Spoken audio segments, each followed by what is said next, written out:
If you've been around Grace Family Church for any length of time, you'll know this. We don't just attend church, we make room.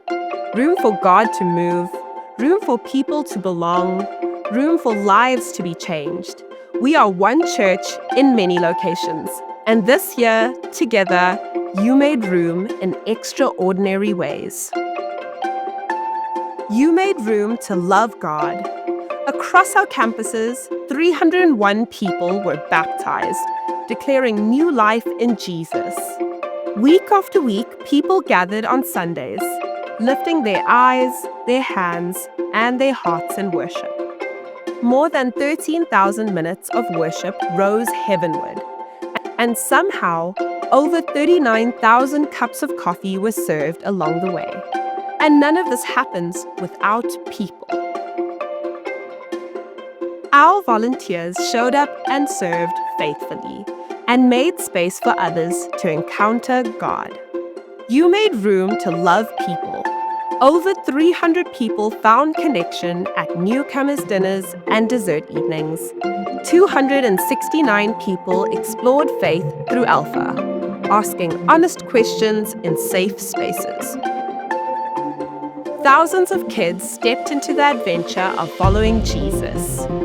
And our young people found belonging in Grace Youth. Because church isn't just a place you go, it's people you belong to. Let us consider how we may spur one another on toward love and good deeds. You made room for people to come as they are.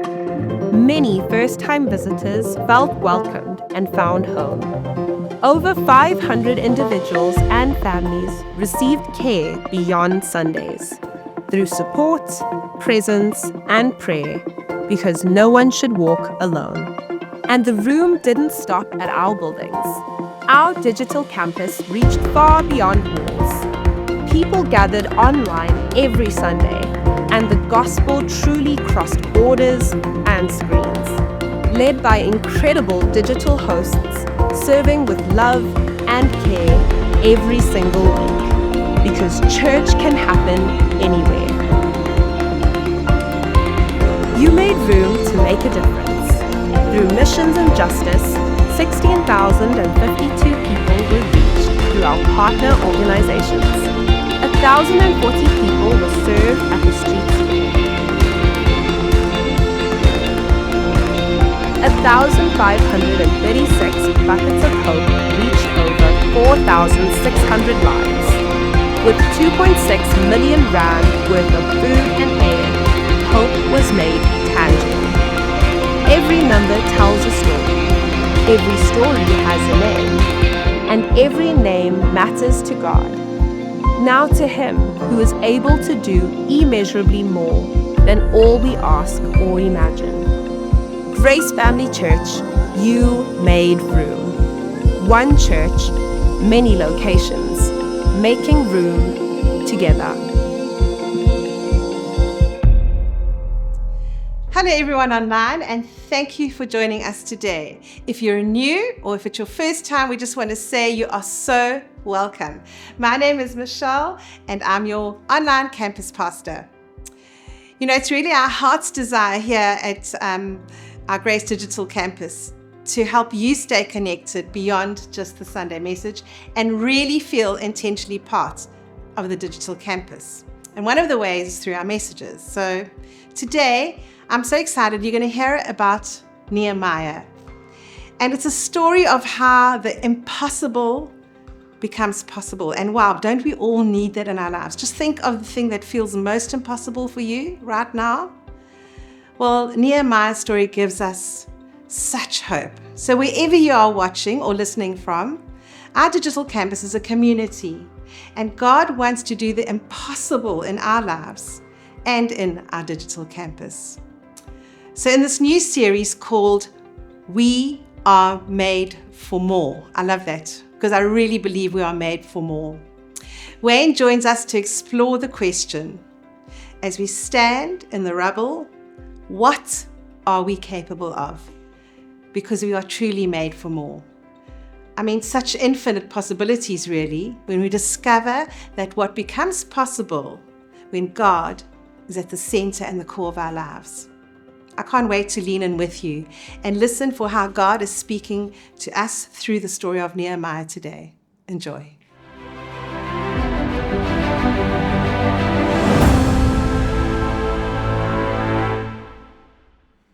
Hey, Digital Campus, it's been a while and I'm just delighted. And if you don't know who I am, it's because it's been a while. And my name is Wayne, and so good to be speaking to you as the Digital Campus, just where you're sitting at the moment.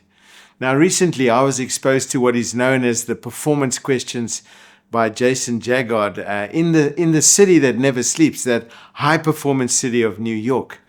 And I was suitably disturbed. You see, that the questions we ask of ourselves determine how we live, how we lead, how we work, how we grow, whether we reach our potential or whether we don't. So the first question is the survival question. This is, what do I need to do to get by? And I don't know if you've been in that place in your life where that's what you're asking. How do I just get by? How do I keep safe? How do I keep secure? How do I avoid failure? How do I keep my job? How do I keep things stable? How do I avoid risk and danger? What's the least I need to do to get by might be the question from a weary heart. Now, these questions are reactive and fear-driven. And I've lived there, and perhaps you've lived there too, and you might be there now. But we are made for more. We are made for more than survival. Then, of course, there's the improvement question. The improvement question is, how can I do better? How can I learn? How can I grow? How can I improve my skills? How can I get better, and how can I contribute more? And now, this is a healthier place to be than the survival question. But we are made for more than incremental personal growth. Then, of course, there's the high performance question. And the high performance question is, how can I be the best? How can I achieve excellence? How can I achieve results? How can I win? And how can I win so that I can be recognized and I can make an impact? Now, this is a beautiful thing to strive for, but quite frankly, it's exhausting, don't you think? The competition is relentless. You're the best today, but you're not the best tomorrow. A success today is not a success tomorrow. I mean, just for example, here at Grace, I've got these youngsters on staff, and they're challenging me all the time at what is my game, actually, squash. And so a new champion emerges every now and then.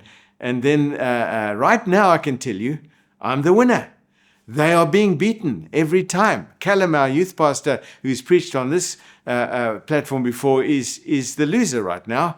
But time's on his side, you know. And so it's exhausting. One day he's going to win, and then he's going to throw a massive party. Believe it or not, we are made for more than just to win or be the best. Because there's another question. It's the meta-performance question. What am I truly capable of? Now, this is a beautiful and disturbing question. It moves us beyond comparison and achievement into possibility, which is infinite, really. You see, life's not about beating others. Life's not about being the best. Life is about discovering what becomes possible with God, what becomes possible with the people around us, what becomes possible with courage and with vision. You see, meta performers ask, what future is calling me forward? Who could I become?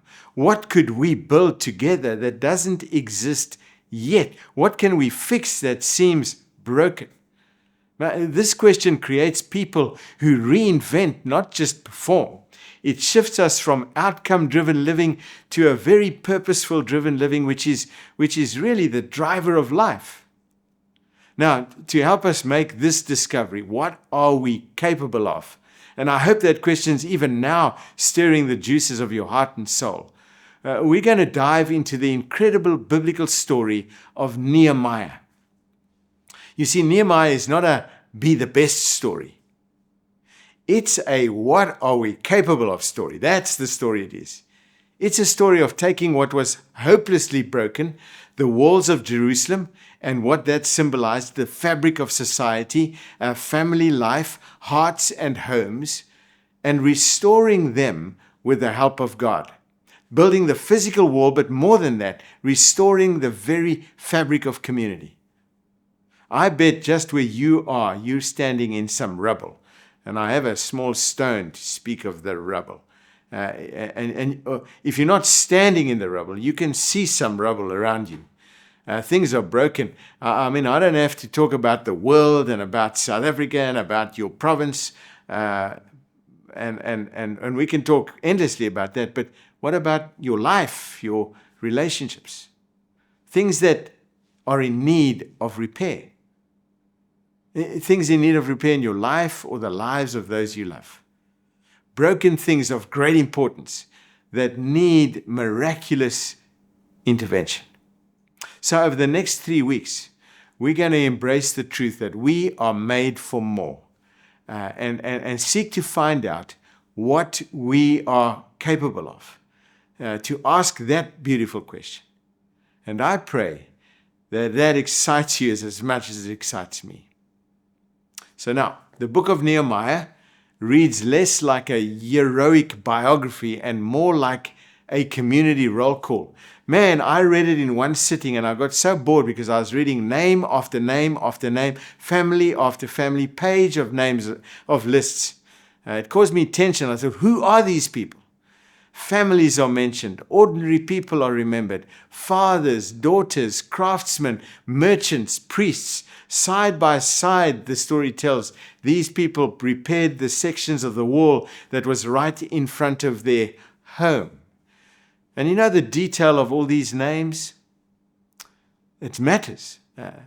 You see, Nehemiah is not the story of one gifted leader doing something impressive for God. It's the story of what becomes possible when everyone takes responsibility for the piece that they have been given, the piece of the wall. No one rebuilds the whole wall. None of them could say, I built the wall.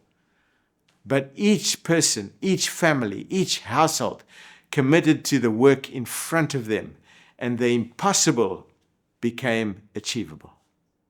You know, the wall around the Jerusalem city, and I've walked that wall, climbed up a stair and ran around it, was completed in 52 days. Not because they had perfect conditions, not because they had unlimited resources, not because there was zero opposition from within and without, but because the people worked together. And they did so with shared purpose and God at the center. So Nehemiah reminds us that God doesn't just work through platforms and personalities. He works through people. Hey, He works through you and He works through me. He works through families who stand shoulder to shoulder. He works through communities like Grace Mshlanga, Riverside, and Grace Digital, Grace Cornubia, and Grace Belita. He works through communities where each one decides, if I do my part and you do yours, God can do more than we can imagine. It's miraculous things. So the call of Nehemiah is simple and it's confronting. When each one plays their part, when each family takes ownership, when we build together, we discover by God's help that we are truly capable, what we are truly capable of. So I'm getting ahead of myself. This discovery of what we are capable of begins in an unlikely place. Now, I've just turned 60, and I'm entering, by all reports, the most productive decade of my life. Woo! This question, what am I capable of, is right in my wheelhouse. You know, in this most productive decade. About a month ago, I was on a Zoom call with a respectable and respected new friend in Australia. And I was sharing with great enthusiasm my plan for the decade, you know, how I think it could unfold and what I could achieve and what new risks I could take on. And he seemed uninterested in my plan. And then he asked an incredibly irritating question. He said, how's your emotional health and the emotional health of the people around you? In a way, he was saying, how's your heart? And my heart was instantly irritated. What are you on with? And by the way, what can an Australian possibly offer me? Why did I even ask him for help? Anyway, you see my heart. My heart is fine, was what I thought. There's stuff to do. But he persisted gently and lovingly, and he was simply saying, before you do anything, check your heart. Now, the heart of discovering what you and what we are capable of, at the heart of that is our hearts. Nehemiah, by the way, is the cupbearer to the Persian king. He's in a position of comfort and relative luxury while being in exile. And he's visited by brothers from Judea, and he questions them about those who survived the exile and are in Jerusalem. And this is the answer. The people report to Nehemiah, things are not going well for those who return to the province of Judea, he says. They are in great trouble. They are in disgrace. The wall of Jerusalem has been torn down, and the gates have been destroyed by fire. Wow. I wonder if I asked you the question, how are things in your home, where you are, in your country? While much may be going well, you may be able to point to the things that are not going well. There may well be trouble and disgrace and some rubble lying around. Now, while many of us may see the problem and complain, something happened in Nehemiah's heart. That's why my friend was asking, well, how's your heart? Nehemiah says these words, when I heard this of the trouble in Jerusalem, I sat down and I wept. I wonder if you've been in a place in your life where you can do nothing other but sit down because the weeping requires you to sit. In fact, says Nehemiah, for days I mourned. I fasted, I couldn't eat, and I prayed to the God of heaven. See, Nehemiah wept. His heart broke. It moved him from a complainer to a catalyst, from a spectator to a participant. It moved him from the sidelines watching from a distance to the very center of the problem. And after some days of prayer and fasting, he prays out loud, and we catch what was going on in his heart. This is what he says, I confess. Now, he's fasted and prayed for days, and now it comes out of him. He says, I confess that we have sinned against you, God. Yes, even my own family and we have sinned. We have sinned terribly by not obeying the commands, the decrees, and regulations that you gave us through your servant Moses. His first heart move is confession. It's ownership. We have not obeyed your life-giving instructions. And if you're here thinking, oh, God has an oppressive bunch of rules to follow, no, that's not what it is. The very instruction of God is life-giving, and at its heart, the instructions are guiding us to love God and to love each other. As simple as that. But here Nehemiah is consumed by guilt and shame. There is shame in Jerusalem, and he finds shame in his heart. And that guilt and shame paralyzes. The things we have said and done in secret or out loud that have contributed to the rubble, these things paralyze us. They cause us guilt and cause us shame and get us stuck. It's like if I took this stone, this piece of rubble, if you like, and I plonked it in my shoe. Now, apparently, if you're young enough, you can literally lift up. But if I put this in my shoe, it would cripple me. I wouldn't be able to walk properly, and eventually my hip would cramp, and then I would be crooked, right? Confession, this beautiful thing that Nehemiah does, in the atmosphere of God's amazing grace, liberates us. You see, we are made for more than being crippled by that which we have not got right. And if we are to reach for what we are capable of, then we must take the stone out of our shoe, right? Own our stuff, confess our sin to our Creator who says, call me Father, and receive God's liberating forgiveness. That's just a beautiful thing. Let me just tell you a quick story. So I'm at a car dealership, and I've been dealing with with a dealer there that is now my friend, really. But I get there one morning, and he wants to talk nothing about cars. He says, and he knows I'm a pastor, so he says, Wayne, I've got to talk to you. You know, my little daughter, she was misbehaving. She was in the bath, and I was in my work clothes, and I said, "Now, don't splash, Dad." And she misbehaved, and she splashed me, and I tapped her on her back, and she wept. And I can't get through today. Will she ever forgive me? And I could just see this beautiful confession. It was so weighing him down. This thing, it burst out of him, you know. And man, as a dad of 2 girls, I could say, I can talk with some confidence that your little daughter's forgotten that, and she's going to forgive you far quickly than you, as an adult, would forgive others. So, receive the amazing grace. Could see the liberation on his face.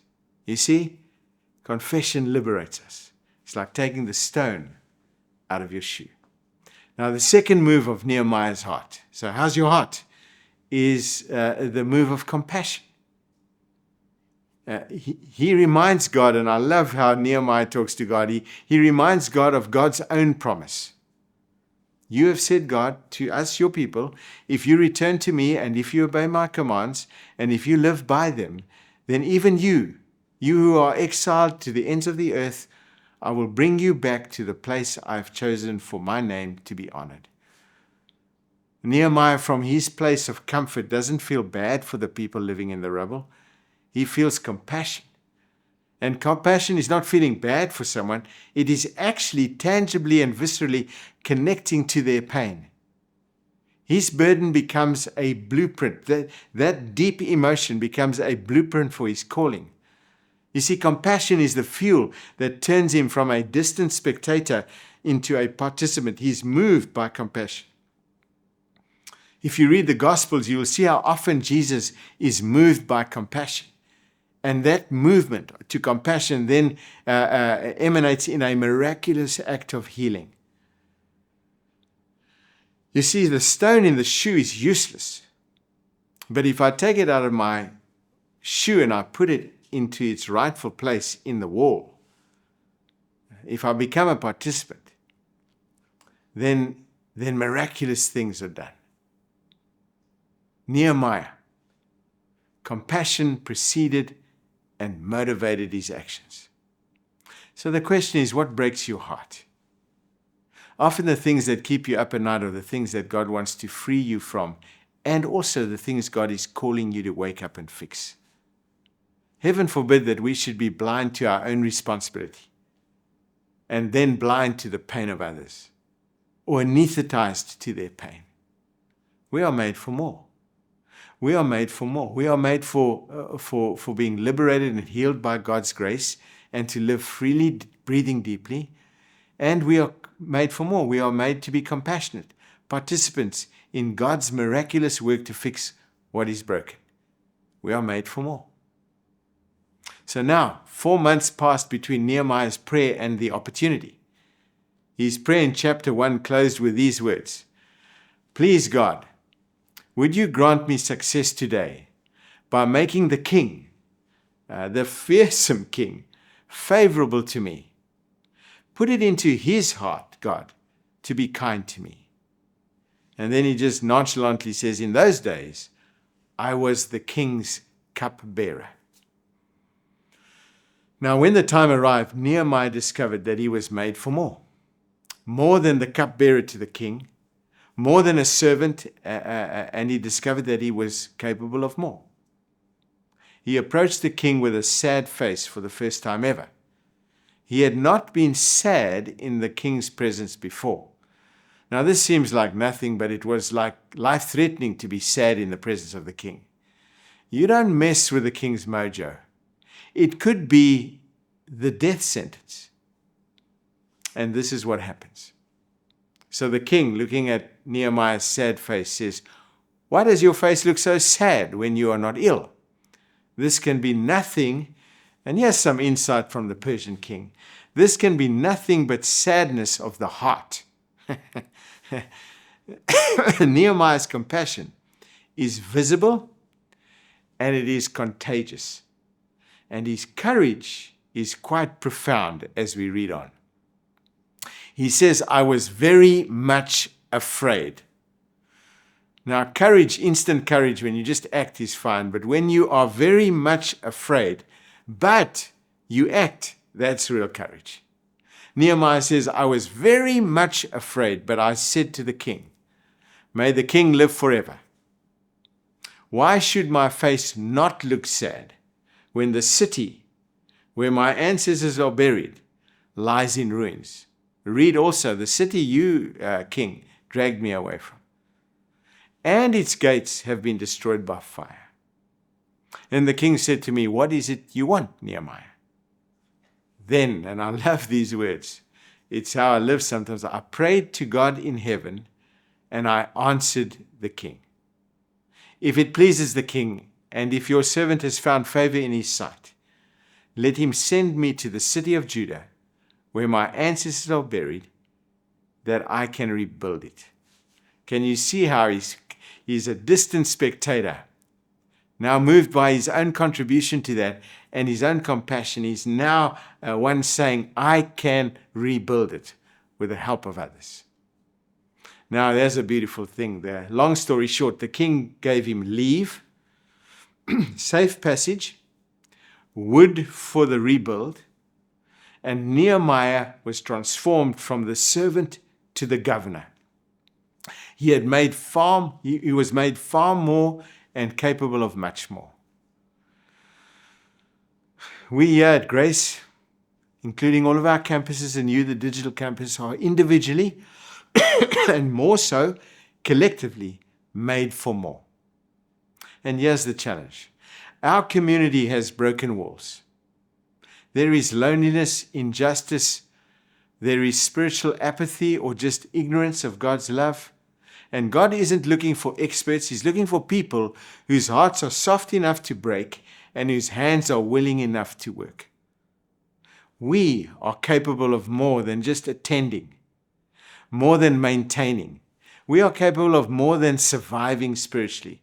We are capable of rebuilding what's broken in our city and in our homes. We are capable of raising the next generation in faith. We are capable of courage. We are capable of generosity. We are capable of unity, of fixing relationships, and we are capable of massive perseverance. We are capable, by God's help, of leaving a spiritual legacy that far outlives us.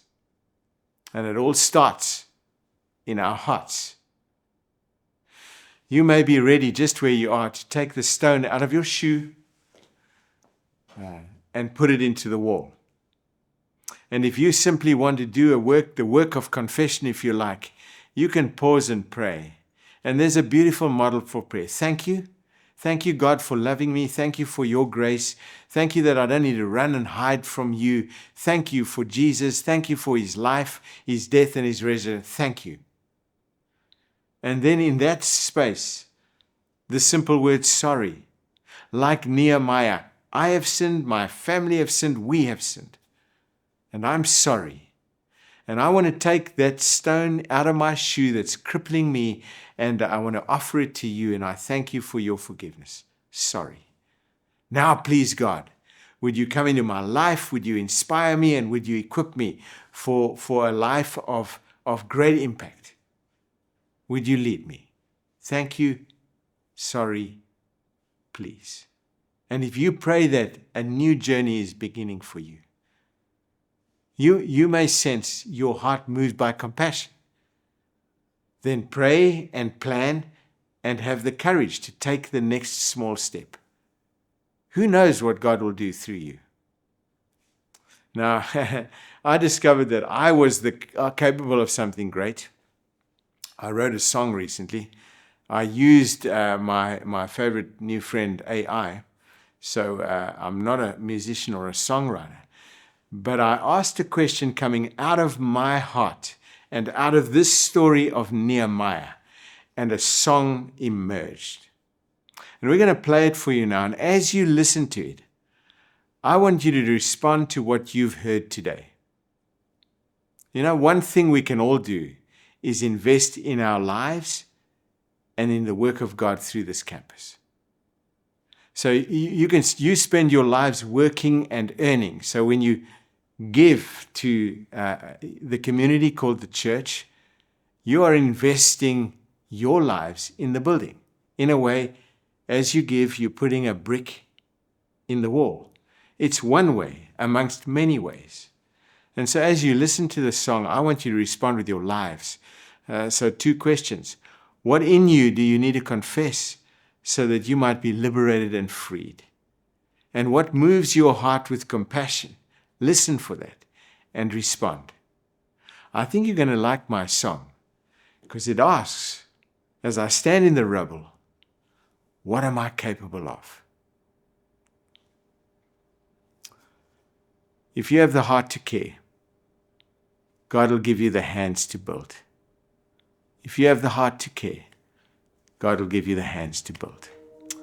Amen.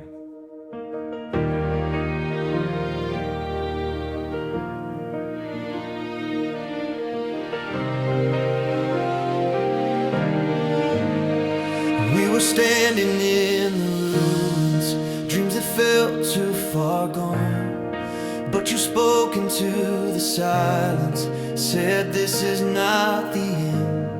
You put vision in our hearts, God, faith to take the ground. What was broken won't define us, you're rebuilding now. You call us out of the rubble, you make us brave again. We're not alone in this moment, the work of God begins. This is what we're capable of, with our God, with our God. Everyone will rise again, with our God, with our God. Side by side, heart to heart, we will build what's on your heart. This is what we're capable of, with our God.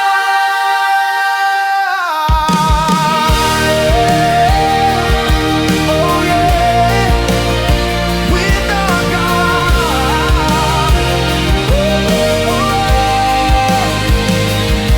Every family, every calling, every stone in its place.